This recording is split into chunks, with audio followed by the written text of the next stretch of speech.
پارلیمانی ایک وفد تھا، اس میں قومی اسمبلی سے کسی اپوزیشن جو رہنما جو رکن تھے ان کو دعوت نہیں دی گئی؟ دیکھیے، میری دعوت کی بات نہیں ہے، وہ تو پارلیمانی ایک ڈیلیگیشن تھا اور ایمبیسی کے ساتھ تھا، میرا جہاز بھی لیٹ ہوا۔ بات یہ ہے کہ یہ سارے کام انسٹیٹیوشنلی ہونے چاہیے تھے، حکومت کی طرف سے ہونے چاہیے تھے، اور ایک واضح پیغام جانا چاہیے تھا کہ ہم سب جو ہم ہیں، جو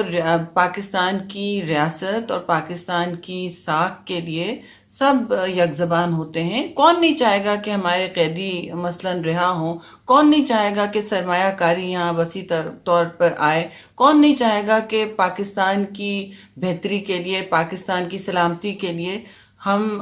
ایک فارن پالیسی کے حوالے سے ہمیشہ کون نہیں چاہے گا کہ پاکستان مستحکم ہو، پاکستان سٹرونگ ہو؟ تو یہ بات تو ان کی اپنی میں سمجھتی ہوں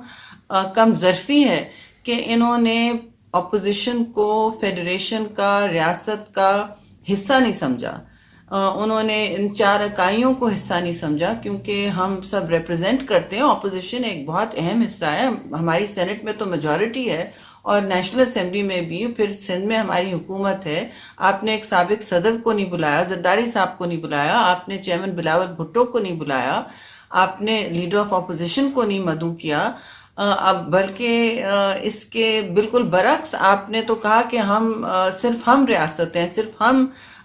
پاکستان کی نمائندگی کرتے ہیں۔ ایسا نہیں ہوتا مہذب معاشروں میں یا کسی بھی جسے کہتے ہیں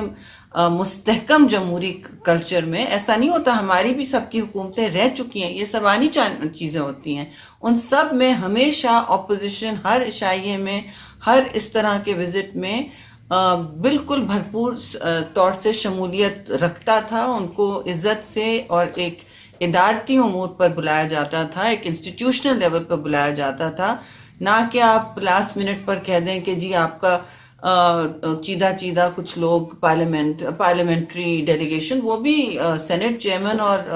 ایمبیسی کا انویٹیشن تھا، گورنمنٹ کا تو نہیں تھا۔ گورنمنٹ کا انویٹیشن آج تک نہیں ملا، نہ کرتارپور کے حوالے سے ایسا کیا انہوں نے، اور نہ اس وقت اتنے بڑے اہم وزٹ پر جو سعودی ولی عہد کا تھا۔ تو ہم سب ویلکم کرتے ہیں، ہم سب نے خیر